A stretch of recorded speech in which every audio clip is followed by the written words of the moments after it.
আল্লাহ রাব্বুল আলামিন বলেন, লাকাদ খলাকনাল ইনসানা ফি আহসানি তাকওয়িম। আমি মানুষকে শ্রেষ্ঠ জীবের মর্যাদা দিলাম, সবচেয়ে সুন্দর অবয়ব বিশিষ্ট হিসেবে মানুষকে তৈরি করলাম।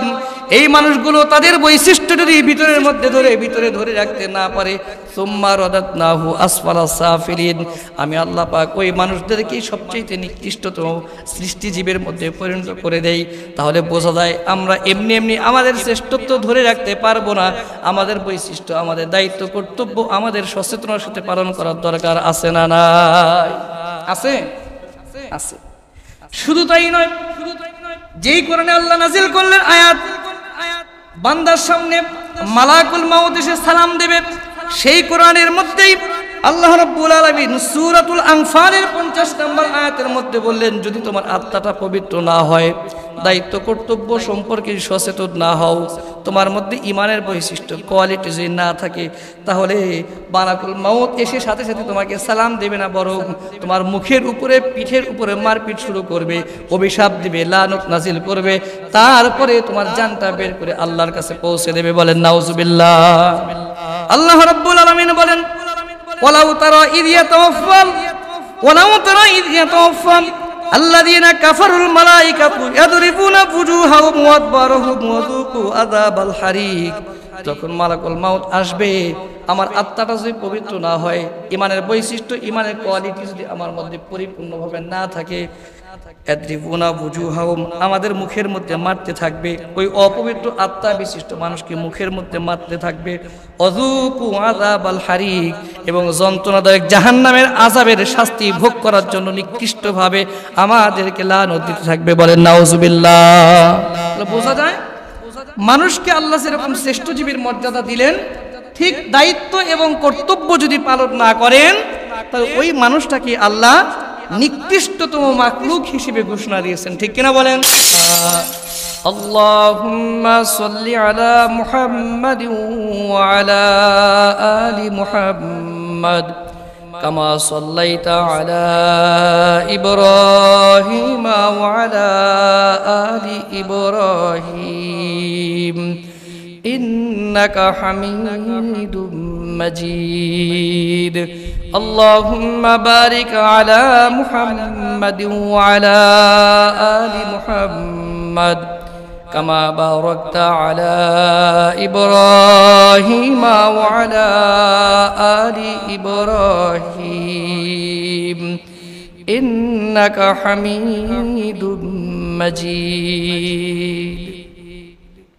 আলহামদুলিল্লাহ, আল্লাহ তাআলার দরবারে লাখ কোটি শুকরিয়া আদায় করছি, যে মহান আল্লাহর একান্ত মেহেরবানিতে আমরা পবিত্র মুহররম মাসের শেষ জুমায় শারীরিক সুস্থতার সাথে, মানসিক সুস্থতার সাথে জুমার নামাজ আদায়ের উদ্দেশ্যে মসজিদে এসে বসে নামাজের পূর্ব মুহূর্তে আমাদের ব্যক্তি জীবন, পারিবারিক জীবন, সামাজিক জীবন জান্নাতমুখী করার লক্ষ্যে কোরআন থেকে, হাদিস থেকে নসিহতপূর্ণ কথা বলার এবং শোনার তৌফিক পেলাম। এই জন্য সকলেই পড়ি আলহামদুলিল্লাহ।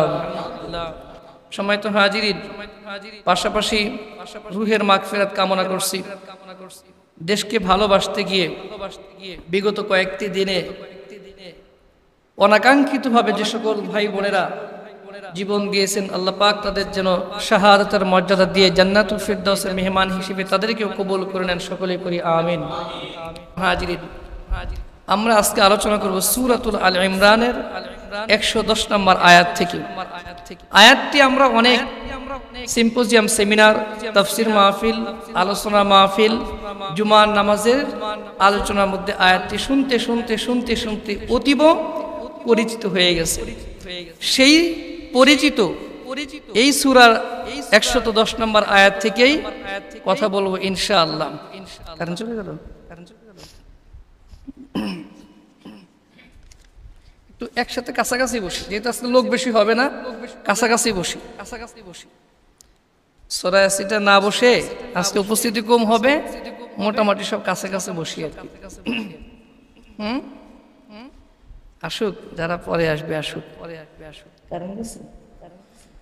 আলহামদুলিল্লাহ। সম্মানিত হাজিরিন, সূরাতুল আল ইমরান আয়াত নাম্বার 110। আল্লাহ রাব্বুল আলামিন বিশ্ববাসীকে সুসংবাদ দিয়ে বলেন, হে রাসূল, আপনার উম্মতদের জানিয়ে দিন, কুনতুম খায়রা উম্মাতিন উখরিজাত লিন-নাস তা'মুরুনা বিল মা'রুফি ওয়া তানহাউনা আনিল মুনকার ইলা আখিরিল আয়াত। হে রাসূল, আপনার উম্মতদের জানিয়ে দিন, এই পৃথিবীতে আমি যত মাখলুক সৃষ্টি করেছি, যত জীব সৃষ্টি করেছি, এর মধ্যে সবচেয়ে ভালোবাসার, মহব্বতের, দামি, উত্তম, প্রিয় মাখলুক যে, সেই মাখলুকের নাম হলো মানুষ। আমি মানুষকে শ্রেষ্ঠ জীবের, শ্রেষ্ঠ মাখলুকের মর্যাদা দিয়ে পৃথিবীতে প্রেরণ করেছি। সুবহানাল্লাহ। তাহলে শরীরে অবয়বের দিক থেকে অনেক বড় হলেই শ্রেষ্ঠ স্থানে অধিষ্ঠিত হওয়া যায় না, অথবা শক্তির দিক দিয়ে বড় হলেই শ্রেষ্ঠ স্থানে অধিষ্ঠিত হওয়া যায় না। আল্লাহর পক্ষ থেকে যাদের ঘোষণা দেওয়া হয় তারাই শ্রেষ্ঠ জীব, শ্রেষ্ঠ মাখলুকের মর্যাদা পায়। ঠিক কিনা বলেন? সম্মানিত হাজিরিন, এই আয়াতের উপরেই থাকার চেষ্টা করব সারাক্ষণ ইনশাআল্লাহ। আপনি একটু সহযোগিতা করবেন। আল্লাহ বললেন, কুনতুম খায়রা উম্মাহ, কুনতুম, তোমরাই উত্তম জাতি, শ্রেষ্ঠ জাতি, উখরিজাত লিন-নাস, তোমাদেরকে বের করা হয়েছে, সৃষ্টি করা হয়েছে, পৃথিবীতে প্রেরণ করা হয়েছে মানুষের জন্য, মানুষের কল্যাণের জন্য। তা'মুরুনা বিল মা'রুফ, দুটি কারণে। এক নম্বর হলো তা'মুরুনা বিল মা'রুফ, মানুষকে সৎ কাজের আদেশ দিবে। ওয়া তানহাউনা আনিল মুনকার, দ্বিতীয় হলো মানুষকে অসৎ কাজ থেকে নিষেধ করবে, বারণ করবে। এই দুটি গুণ মানুষের মধ্যেই পাওয়া যায়, অন্য কোনো মাখলুকের মধ্যে পাওয়া যায় না। এই দুটি দায়িত্ব তোমরা পালন করবে বলেই হাজার হাজার মাখলুকের মধ্যে তোমাদেরকে শ্রেষ্ঠ মাখলুক, শ্রেষ্ঠ জীবের মর্যাদা দিয়েছি। জোরে কান্না সুবহানাল্লাহ। এতে আমরা খুশি না বেজার? আমার প্রিয় ভাইয়েরা, আল্লাহ রাব্বুল আলামিন বললেন, কুনতুম খায়রা উম্মাতিন উখরিজাত লিন-নাস, আমি তোমাদেরকে শ্রেষ্ঠ জীব হিসেবে প্রেরণ করেছি। কারণটা কি? কারণ হলো গোটা পৃথিবীর মানুষের জন্য আরেকজন মানুষ হিসেবে তুমি কল্যাণকামী হবে, তার জন্য তুমি কল্যাণের কাজে এগিয়ে আসবে। এজন্য আমি আল্লাহ পাক তোমাকে শ্রেষ্ঠ জীবের মর্যাদা ঘোষণা করেছি। বলেন সুবহানাল্লাহ। তাহলে শর্ত কিন্তু দুইটা। শর্ত কয়টি বলেন?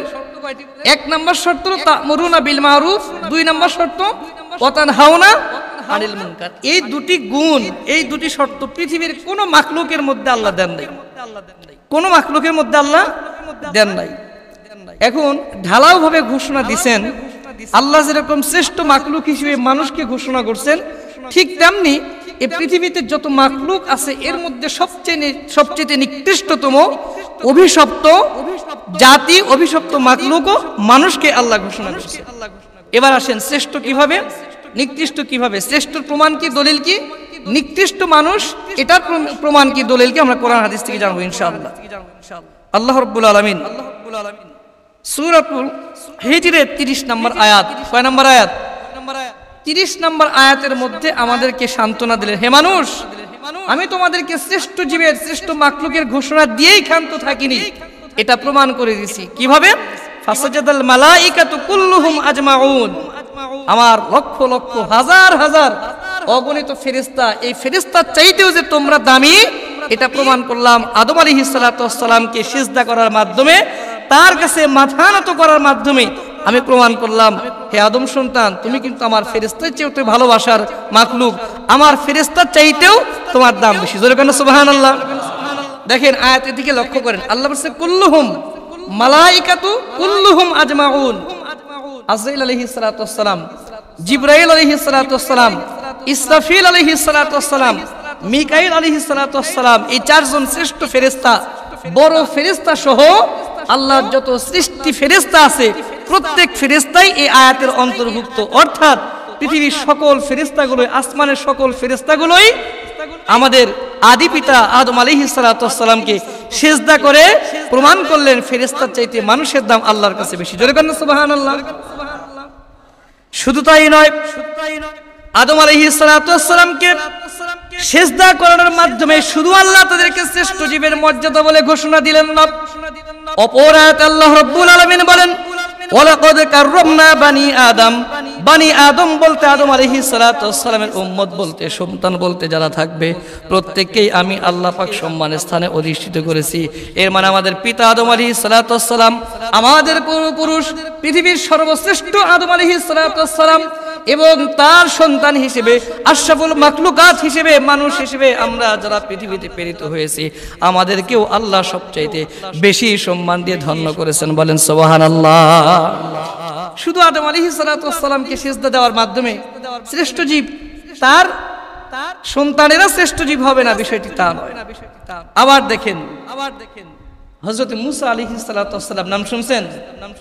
মুসলিম শরীফের হাদিসের মধ্যে প্রমাণ হয় হযরত মুসা আলাইহিস সালাতু ওয়াস সালাম জিবরাইল আলাইহিস সালাতু ওয়াস সালাম যখন তার সামনে আসলেন সালাম দিলেন না, মুসা আলাইহিস সালাতু ওয়াস সালাম রাগান্বিত হয়ে গেলেন, ক্ষেপে গেলেন, বিরক্ত বোধ করলেন, বিব্রত বোধ করলেন। মুসা আলাইহিস সালাতু ওয়াস সালাম রাগান্বিত হয়ে জিবরাইল ফেরেশতার গালে এমন একটি কষা থাপ্পড় মেরে দিলেন তার একটা চোখ নষ্ট হয়ে গেল। এমন হাদিস আমরা দেখতে পাই, ঠিক কিনা বলেন? মুসলিম শরীফের হাদিস।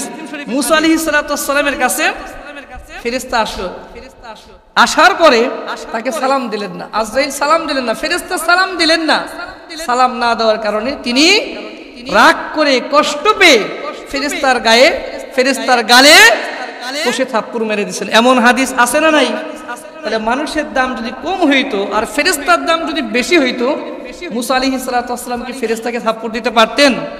এই হাদিস থেকে প্রমাণিত হয় মানুষকে সালাম দেবে ফেরেশতা, মানুষ ফেরেশতাকে সালাম দিতে বাধ্য নয়। সম্মানিত হাজিরিন, সেই আদম আলাইহিস সালাতু ওয়াস সালামের মধ্যে যেই কোয়ালিটি, যেই বৈশিষ্ট্য, যেই গুণ আল্লাহ পাক দিয়েছেন, সেই গুণ যদি আজকে আমাদের মধ্যেও থাকে আমাদের এই সম্মান, আমাদের এই শ্রেষ্ঠত্ব আল্লাহ বহাল রাখবেন।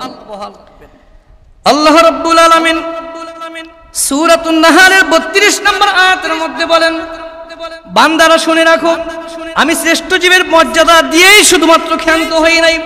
ফেরেশতারা যখন তোমার সামনে আসবে, আজরাইল আলাইহিস সালাতু ওয়াস সালাম যখন তোমার সামনে আসবে জানটা কবজ করার জন্য, মৃত্যু যখন নিয়ে তোমাদের সামনে হাজির হবে, আল্লাহ রাব্বুল আলামিন বলেন ফেরেশতারা আমাদের সামনে এমনি এমনি ঘাড় মটকানোর জন্য প্রস্তুতি গ্রহণ করবেন না, কলার চেপে ধরবেন না, মাথার চুলের মুষ্টি চেপে ধরবেন না, তরবারি নিয়ে গলার মধ্যে রাগান্বিত বলবেন না তোমাকে এই মুহূর্তে মৃত্যুবরণ করতে হবে। আচার ব্যবহারটা এমন হবে না। ব্যবহারটা কেমন হবে? আল্লাহ রাব্বুল আলামিন বলেন কোন ইমানদারের সামনে যখন মৃত্যু নিয়ে ফেরেশতা যখন হাজির হয় তার অবস্থাটা এমন হয়। আল্লাহ রাব্বুল আলামিন বলেন আল্লাযীনা তাতাওয়াফাহুমুল মালাইকাতু তাইয়্যিবিনা ইয়াকুলুনা সালামুন আলাইকুম। আল্লাযীনা তাতাওয়াফাহুমুল মালাইকা তাইয়্যিবিনা ইয়াকুলুনা সালাম। ফেরেশতা যখন মৃত্যুর জন্য যখন বান্দার কাছে হাজির হয়, বান্দা যদি পবিত্র আত্মা হয়, অর্থাৎ ঈমানের প্রত্যেকটা বৈশিষ্ট্য তার অন্তরের মধ্যে যদি বিদ্যমান থাকে, ফেরেশতা তার সামনে এসে সর্বপ্রথম সালাম দিয়ে বান্দার শ্রেষ্ঠত্ব প্রমাণ করে দেন। বলেন সুবহানাল্লাহ। তাহলে ফেরেশতা এসেই কলার চেপে ধরবে, নাই বেটা হায়াত শেষ, চল জীবন তোরে নিয়ে যেতে হবে, আত্মা এখনই বের করব, রূহ বের করব, এমনটি হুমকি ধামকি দিয়ে আমাদের সম্মান নষ্ট করবেন না। আল্লাহ বলেন আল্লাযীনা তাতাওয়াফাহুমুল মালাইকাতু তাইয়্যিবিনা ইয়াকুলুনা সালাম। ইমানদারের কাছে যখন ফেরেশতা আসবে, মৃত্যুর মুখোমুখি, মৃত্যুর সময় ঘনিয়ে আসবে, তখন জান বের করার পূর্বে আগে কি দিবে বলেন? সালাম দিবে। তাহলে ফেরেশতার চাইতে দাম মানুষের কম না বেশি? বেশি। এইভাবে প্রত্যেকটা পরতে পরতে পরতে পরতে আল্লাহ মানুষের শ্রেষ্ঠত্ব ঘোষণা দিলেন। অনেকগুলো আয়াত, আমরা মাইকের সমস্যা কারণে সময় কমে গেছে, আমরা সেদিকে আর যাব না। এবার আসেন বিপরীত দিকে লক্ষ্য করি। যেই মানুষকে আল্লাহ শ্রেষ্ঠ জীবের মর্যাদা দিয়ে ঘোষণা দিলেন, সেই মানুষগুলো তার দায়িত্ব কর্তব্য পালন যদি সঠিকভাবে করতে না পারে, ঈমানের বৈশিষ্ট্যগুলো যদি তার অন্তরের মধ্যে না থাকে, আল্লাহ রাব্বুল আলামিন এইবার বলেন আমি যেরকম শ্রেষ্ঠ জীবের মর্যাদা দিয়ে পৃথিবীতে মানুষকে প্রেরণ করেছি, তার দায়িত্ব কর্তব্য পালন না করার কারণে আমি আল্লাহ পাক এই মানুষগুলোকে মাখলুকের সর্বনিকৃষ্টতম স্তরে পৌঁছায় দেই। বলেন নাউজুবিল্লাহ। আল্লাহ রাব্বুল আলামিন বলেন লাকাদ খলাকনাল ইনসানা ফি আহসানি তাকওয়িম। আমি মানুষকে শ্রেষ্ঠ জীবের মর্যাদা দিলাম, সবচেয়ে সুন্দর অবয়ব বিশিষ্ট হিসেবে মানুষকে তৈরি করলাম।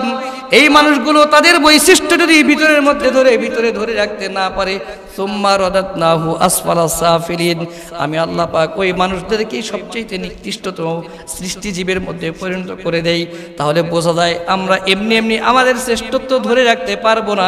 আমাদের বৈশিষ্ট্য, আমাদের দায়িত্ব, কর্তব্য আমাদের সচেতনার সাথে পালন করার দরকার আছে না নাই? আছে, আছে। শুধু তাই নয়, যেই কোরআনে আল্লাহ নাজিল করলেন আয়াত, বান্দার সামনে মালাকুল মাউত এসে সালাম দেবে, সেই কোরআনের মধ্যেই আল্লাহ রাব্বুল আলামিন সূরাতুল আনফালের 50 নম্বর আয়াতের মধ্যে বললেন, যদি তোমার আত্মাটা পবিত্র না হয়, দায়িত্ব কর্তব্য সম্পর্কে সচেতন না হও, তোমার মধ্যে ঈমানের বৈশিষ্ট্য কোয়ালিটি যদি না থাকে, তাহলে মালাকুল মাউত এসে সাথে সাথে তোমাকে সালাম দেবে না, বরং তোমার মুখের উপরে, পিঠের উপরে মারপিট শুরু করবে, অভিশাপ দিবে, লানত নাজিল করবে, তারপরে তোমার জানটা বের করে আল্লাহর কাছে পৌঁছে দেবে। বলেন নাউজুবিল্লাহ। আল্লাহ রাব্বুল আলামিন বলেন, ওয়ালাউ তারা ইয ইয়াতাওয়াফফা আল্লাযীনা কাফারুল মালাইকাতু ইয়াদরিবুনা ফুজুহাহুম ওয়া আদবারহুম ওয়া যুকু আযাবাল হারিক। যখন মালাকুল মাউত আসবে, আমার আত্মাটা যদি পবিত্র না হয়, ঈমানের বৈশিষ্ট্য, ঈমানের কোয়ালিটি যদি আমার মধ্যে পরিপূর্ণভাবে না থাকে, ইয়াদরিবুনা ফুজুহাহুম, আমাদের মুখের মধ্যে মারতে থাকবে, ওই অপবিত্র আত্মা বিশিষ্ট মানুষকে মুখের মধ্যে মারতে থাকবে, অযুকু আযাবাল হারিক, এবং যন্ত্রণাদায়ক জাহান্নামের আযাবের শাস্তি ভোগ করার জন্য নিকৃষ্টভাবে আমাদেরকে লানত দিতে থাকবে। বলেন নাউজুবিল্লাহ। বোঝা যায় মানুষকে আল্লাহ যেরকম শ্রেষ্ঠ জীবের মর্যাদা দিলেন, ঠিক দায়িত্ব এবং কর্তব্য যদি পালন না করেন, তাহলে ওই মানুষটাকে আল্লাহ নিকৃষ্টতম মাখলুক হিসেবে ঘোষণা দিয়েছেন। ঠিক কিনা বলেন? আমরা শ্রেষ্ঠ জীবের আসনে অধিষ্ঠিত থাকতে চাই, নাকি নিকৃষ্ট জীবের মতো আমরা নিকৃষ্ট স্থানে চলে যেতে চাই? আমরা পবিত্র আত্মা হিসেবে শ্রেষ্ঠত্ব স্থান, এইটা আমরা ধরে রাখতে চাই। ঠিক কিনা বলেন? তাহলে যদি আমরা শ্রেষ্ঠত্ব স্থান ধরে রাখতে চাই, আমাদের দায়িত্ব কর্তব্য কম হবে না বেশি হবে? সম্মানিত হাজিরিন, সম্মান যার যত বেশি, তার দায়িত্ব কর্তব্য তত বেশি হয়ে থাকে। ঠিক কিনা বলেন? একজন মেম্বারের সম্মান বেশি না চেয়ারম্যানের সম্মান বেশি? একটু কথা বলতে হবে। লোক কম, আজকে লোক কম হবেই স্বাভাবিক। একটু কথা বলে আমাকে সহজ করে দিতে হবে। চেয়ারম্যানের দাম বেশি না মেম্বারের দাম বেশি? মেম্বারের দাম বেশি না এমপি সাহেবের দাম বেশি? এইবার এমপি সাহেবের দাম যেহেতু বেশি, বোঝাই যায় মেম্বারের চাইতে, চেয়ারম্যানের চাইতে এমপি মহোদয়ের দায়িত্ব কর্তব্য বেশি পালন করতে হবে। যার দাম, যার মর্যাদা যত বেশি, তার দায়িত্ব কর্তব্য পালন করতে হবে তত সচেতনতার সাথে। ঠিক কিনা বলেন? যদি এই দায়িত্ব কর্তব্য পালন করতে ব্যর্থ হয়, তার ওই সম্মানের স্থান থেকে তাকে আস্তে করে নামিয়ে ছোট স্থানে বসিয়ে দেওয়া হয়। ঠিক কিনা বলেন? সম্মানিত ভাইরা আমার, দেখেন আল্লাহ আমাদের এমনি এমনি যে দাম দেন নাই, সূরা আল ইমরানের মধ্যে বলেই দিয়েছেন, উখরিজাত লিন্নাস, তোমাদেরকে শ্রেষ্ঠ জীবের মর্যাদা দিলাম কেন? তোমাদেরকে সৃষ্টি করা হয়েছে লিন্নাস, মানুষের জন্য, মানুষের জন্য, মানুষের কল্যাণের জন্য, একজন আরেকজনের কল্যাণের জন্য কাজে লাগে, এরকম গুণ মানুষ ছাড়া আল্লাহ কোনো মাখলুকের মধ্যে দেন নাই। জোরে কেন সুবহানাল্লাহ। বনের মধ্যে হিংস্র বাঘ একটা হরিণকে ধাওয়া করে, হিংস্র বাঘ আরেকটা তার অপেক্ষাকৃত কম শক্তিশালী প্রাণীকে আক্রমণ করে, আর একটা হরিণ এসে কিন্তু সাহায্য করে না। করে কি? একটা বাঘ বয়সের ভারে হোক অথবা অসুস্থতার কারণে হোক, অসুস্থ হয়ে পড়ে আছে, আর একটা বাঘ কিন্তু তাকে নিয়ে হসপিটালে যায় না। যায় কি? এমন দৃশ্য কি কখনো দেখছি? বনের মধ্য থেকে একটি জীব আর একটি জীবকে কাঁধে করে নিয়ে আসছে হসপিটালে। কেন? দীর্ঘদিন হলো অসুস্থ। একজন বাঘ, একটি বাঘ আর একটি বাঘের পাশে দাঁড়িয়েছে। এমনটি কি ঘটনা ঘটে? কিয়ামত পর্যন্ত ঘটবে না। কিন্তু মানুষ যদি অসুস্থ হয়ে যায়, আর একজন মানুষ তার পাশে দাঁড়াতে চায় বা দাঁড়িয়ে থাকে, এটাই স্বাভাবিক। এজন্যই আল্লাহ বলছেন, তোমরাই ভাইরা উম্মাহ, শ্রেষ্ঠ উম্মাহ, শ্রেষ্ঠ জাতির সদস্য তোমরা। সম্মানিত হাজিরিন, সম্মানিত হাজিরিন, একজন মানুষ বিপদে পড়লে আরেকজন মানুষ তেড়ে আসে তাকে সাহায্য করার জন্য, তার কাছে দৌড়ে আসে। একজন মানুষ জালেমের শিকার হলে, মাজলুম হয়ে গেলে, আরেকজন তার সহযোগিতা করার জন্য, তাকে সাহায্য করার জন্য বুক ভরা ভালোবাসা নিয়ে এসে পাশে দাঁড়ায়। ঠিক কিনা বলেন? এজন্যই আল্লাহ বলছেন খায়রা উম্মাহ, এই গুণটি তোমার মধ্যে আছে বলেই তোমাকে শ্রেষ্ঠ জীবের মর্যাদা দিয়েছে, অন্যথায় নয়। একটি বাঘ বিপদে পড়লে আরেকটি বাঘ পাশে দাঁড়াতে পারে না। একটি সিংহ জালেমের ভূমিকায় একটি হরিণের প্রতি ক্ষিপ্রতার সাথে দৌড়ালে আর একটা হরিণ এসে তাকে সাহায্য সহযোগিতা করতে পারে না, এই জন্য সে খৈরা উম্মার সদস্য নয়।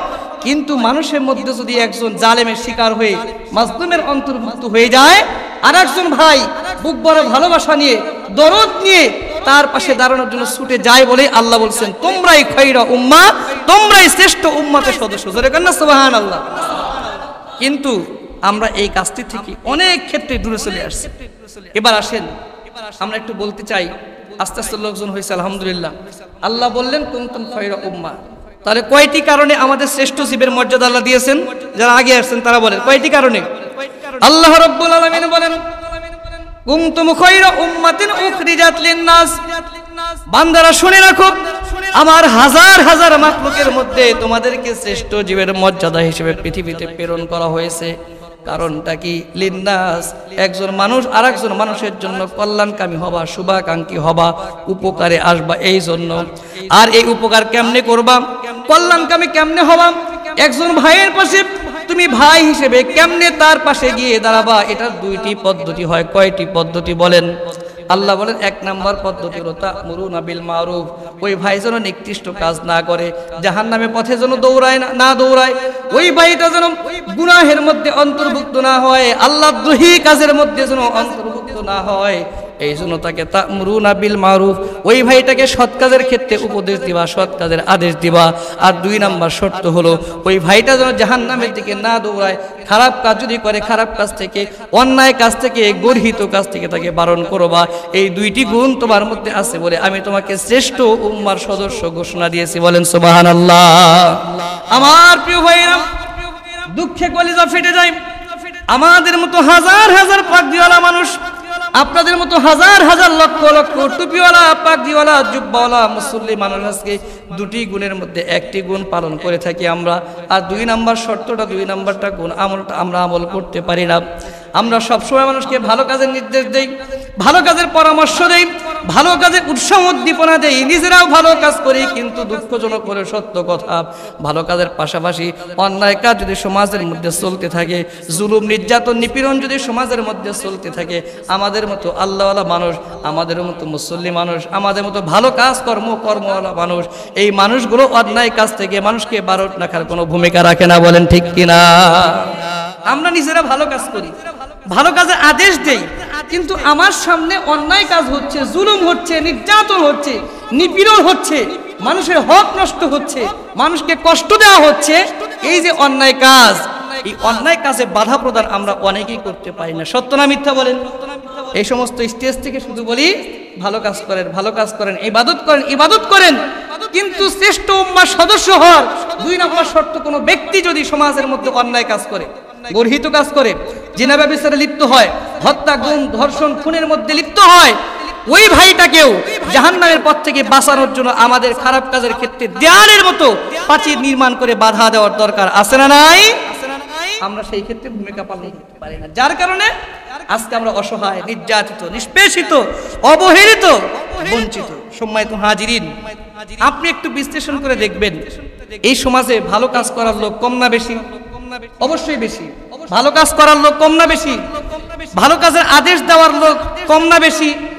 এই সমাজে যদি আপনি বেলকুচি থানায় যদি পুলিশের কাছে একটা তালিকা চান যে বেলকুচি থানায় কতজন ডাকাত আছে, আমার তো মনে হয় না যে ডাকাতদের সিরিয়াল 20 জন পার হবে। হবে কি?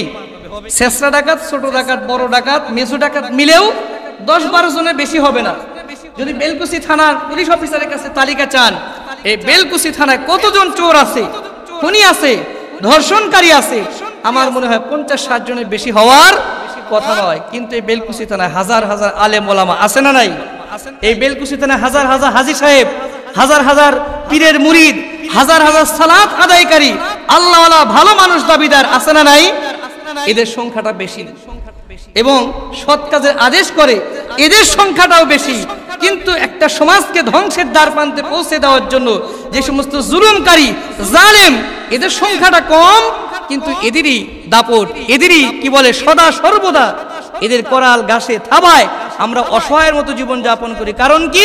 আমরা যারা নিজেদেরকে ভালো মানুষ বলে দাবি করি, আমরা যারা নিজেদেরকে সৎ কাজের আদেশ দাতা বলে দাবি করি, এই সৎ কাজের আদেশদাতারা ওই জালেমরা যখন জুলুম করে তখন আমরা বাধার প্রাচীর হয়ে সামনে দাঁড়াতে 100% ব্যর্থ হই। ঠিক কিনা বলেন?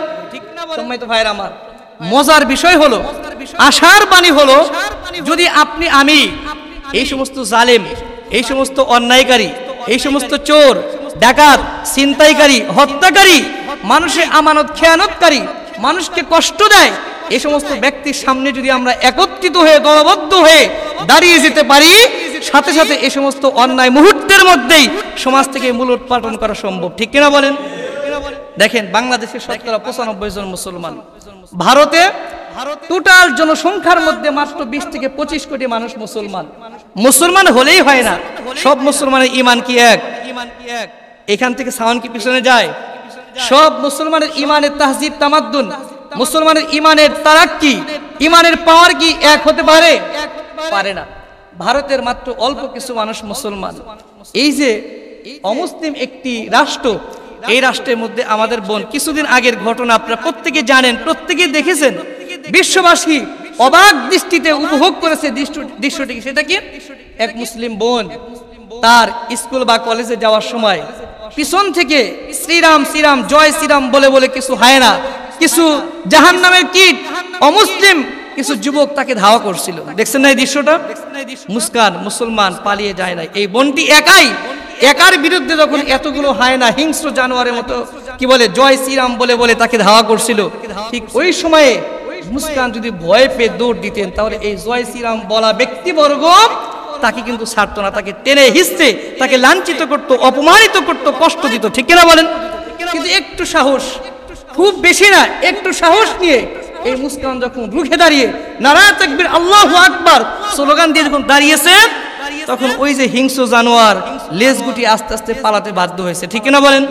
ঠিক তেমনি একটি সমাজ থেকে অন্যায়, জুলুম, গর্হিত কাজ, সমাজ বিধ্বংসী কাজ, মানবতা বিধ্বংসী কাজ, এটা আমরা শুধুমাত্র দেখে দেখে অভ্যস্ত না হয়ে যদি একটু ভালো মানুষগুলো একটু দাঁড়াতে পারি, সাহস করে যে একটু প্রতিরোধ করে তুলতে পারি, আমার প্রিয় মাতৃভূমি বাংলাদেশ, যেখানে শতকরা 95 জন, 90 থেকে 95 জন মুসলমান, সেই দেশের মাটি থেকে জুলুম, অন্যায়, অবিচার মুহূর্তের মধ্যে মূলোৎপাটন করা সম্ভব হবে কি হবে না বলেন?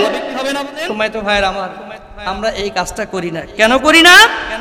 এই অভ্যাসটা আমাদের আর নাই।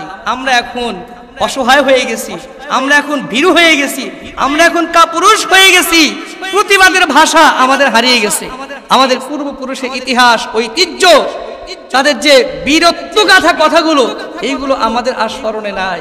আমাদের পূর্বপুরুষদের বক্তব্য, আমাদের পূর্বপুরুষদের চিন্তা, আমাদের পূর্বপুরুষদের রীতি এবং নীতি হলো আল জান্নাতু তাহতা যিলালিস সুয়ুফ, জান্নাত তরবারির ছায়ার নিচে। জোরে কোন সুবহানাল্লাহ। জান্নাত কিসের ছায়ার নিচে? জোরে কোন কিসের? তরবারির ছায়ার নিচে। কেন রাসূলের এই হাদিসটা জান্নাত তরবারির ছায়ার নিচে রাসূল কেন বললেন? আপনি যখন চোরের বিরুদ্ধে, ডাকাতের বিরুদ্ধে, কোন জালেমের বিরুদ্ধে যখন আপনি প্রতিরোধ করে তুলবেন, সে কি আঙ্গুল চুষে বসে থাকবে না? সেও আপনার প্রতি নির্যাতন, সে আপনার প্রতি হামলা, আপনার প্রতি তেড়ে আসার সম্ভাবনা আছে বলেন? সে কি চুপ করে বসে থাকবে? সেও কিন্তু দেখবেন আপনার প্রতি ক্ষিপ্ত হয়ে আপনাকে মারার জন্য আসবে, আক্রমণ করার জন্য আসবে। ঠিক সেই মুহূর্তে আপনাকে ব্যবহার করতে হবে কি? প্রতিবাদের ভাষা, প্রতিবাদের অস্ত্র, তরবারি। এটাই ছিল আমাদের পূর্বপুরুষদের সুন্নাহ। সেই সুন্নাহ ভুলে গিয়ে আমরা তরবারি ছেড়ে দিয়ে এক হাতে কোরআন আর এক হাতে তরবারি ছিল আমাদের পূর্বপুরুষের ইতিহাস। আমাদের ডান হাতে কোরআনও নাই, বাম হাতে তরবারিও নাই। আমরা একেবারেই ভীরু কাপুরুষতার পরিচয় দিয়ে মসজিদের কোণে বসে ওই যারা মাজলুম তাদের জন্য দোয়া করতে থাকি, কিন্তু মাঠে গিয়ে তাদের জন্য সাহায্য সহযোগিতার ক্ষেত্রে আমরা ভূমিকা রাখি না। ঠিক কিনা বলেন? সম্মানিত হাজিরিন, কিয়ামত পর্যন্ত আমরা যদি এভাবে দোয়া করতে থাকি, আর দোয়া কবুল হবে না। কেন দোয়া কবুল হবে না? হাদিস, আদ-দুআ মুখুল ইবাদত, ইবাদতের মগজ হলো দোয়া, ইবাদতের মেইন শক্তি হলো দোয়া। কিন্তু এই দোয়া যখন তখন যেভাবে সেভাবে করলে এই দোয়া আল্লাহর কাছে কবুল হবে না। দোয়া করার কিছু ক্ষেত্র আছে, দোয়া করার কিছু সময় আছে। যেমন দেখেন, আল্লাহর ঘর খানায় কাবা, ভারতের বাবরি মসজিদ, দুটি কিন্তু আল্লাহর ঘর। ঠিক কিনা বলেন? আল আমান বাহিলা খাতুন জামে মসজিদ কার ঘর? বেলকুচিতে যত মসজিদ আছে কার ঘর? মক্কা মদিনায় যত মসজিদ আছে কার ঘর? খানায় কাবা আল্লাহর ঘর। আবার ভারতে বাবরি মসজিদ, এটিও আল্লাহর ঘর। দুটি মসজিদের ইতিহাস আমরা জানি। যখন খানায় কাবা বাইতুল্লাহ এটাকে ধ্বংস করার জন্য যখন আব্রাহা হস্তি বাহিনী নিয়ে এগিয়ে আসলো, ওই ক্ষেত্রে আল্লাহ সরাসরি আবাবিল পাখি নাজিলের মাধ্যমে ওই ঘরটা আল্লাহ হেফাজত করেছেন। জোরে কোন সুবহানাল্লাহ। এটা কোন সূরার মধ্যে পাওয়া যায়? সূরাতুল ফিলের মধ্যে। আলাম তারা কাইফা ফাআলা রাব্বুকা বিআসহাবিল ফিল, এই সূরার মধ্যে আল্লাহ রাব্বুল আলামিন বিস্তারিতভাবে আবাবিল পাখি কিভাবে নাজিল করলেন, কাদের জন্য নাজিল করলেন, কিভাবে আব্রাহার বাহিনী হস্তি বাহিনীকে ধ্বংস করলেন, কেন ধ্বংস করলেন, বিস্তারিত জানিয়ে দিলেন। আল্লাহ রাব্বুল আলামিন খানায় কাবাকে হেফাজত করার জন্য আসমান থেকে হাজার হাজার লক্ষ লক্ষ আবাবিল পাখি নাজিল করলেন। কারণটা কি? ওই খানায় কাবা যখন ধ্বংস করার জন্য খানায় কাবা ধ্বংস করার জন্য যখন আব্রাহা হস্তি বাহিনী নিয়ে আসলো, ওই সময় কোনো মুসলমান ছিল না। আল্লাহর কোনো একনিষ্ঠ ইমানদার বান্দা না থাকার কারণে আল্লাহ পাক ওই খানায় কাবা হেফাজতের দায়িত্ব নিজ হাতে তুলে নিলেন। কিন্তু আল্লাহর ঘর বাবরি মসজিদ ভাঙ্গার জন্য যখন কাফের মুশরিকটা শুরু করে দিল, ওই ঘরটা হেফাজত করার জন্য আল্লাহ বিন্দু মাত্র একটিও আবাবিল পাখি নাজিল করেন নাই। বলেন ঠিক কিনা? কারণ হলো খানায় কাবা যখন ভাঙ্গার জন্য আসলো, ওই সময় কোনো মুসলমান ছিল না, ওই সময় কোনো ইমানদার ছিল না, ওই সময় কোনো আল্লাহওয়ালা ব্যক্তি আল্লাহর পক্ষ থেকে খেলাফত প্রাপ্ত খলিফা না থাকার কারণে ওই সময় আল্লাহ নিজ হাতে তার ঘরটা হেফাজত করলেন। আর বাবরি মসজিদ যখন কাফের মুশরিকরা ভাঙতে আসলো, ওই সময় বাংলাদেশে 18 কোটি মুসলমান, ভারতে 25 কোটি মুসলমান, পাকিস্তানে মুসলমান, চারদিকে লক্ষ লক্ষ কোটি কোটি মুসলমান আছে। এই জন্য আল্লাহ বুঝায় দেন, মসজিদের কোণে বসে দোয়া করো, দোয়া কবুল করবো না, দোয়া কবুল করে আমি যদি এখনো আবাবিল পাখি পাঠাই তোমাদের মতো মুসলমানের কাজটা কি? বলেন ঠিক কিনা? আল্লাহ বলেন, যদি এখনো হাজার হাজার কোটি কোটি মুসলমান ইমানদার আল্লাহওয়ালা মানুষ থাকার পরেও আমার একটা ঘর ভাঙতে আসে কাফের মুশরিকেরা, এইটা যদি তোমরা প্রতিরোধ করতে না পারো, প্রতিবাদ করতে না পারো, সংরক্ষণ করতে না পারো, জিহাদি তামান্না নিয়ে সৈন্যবাহিনী আশেপাশে মুসলিম রাষ্ট্র সেখানে প্রেরণ করতে না পারে, তাহলে তোমাকে শ্রেষ্ঠ উম্মার সদস্য বানায় লাভটা আমার কি? অতএব আমি এখানে আবাবিল পাখি প্রেরণ করবো না। ঠিক কিনা বলেন?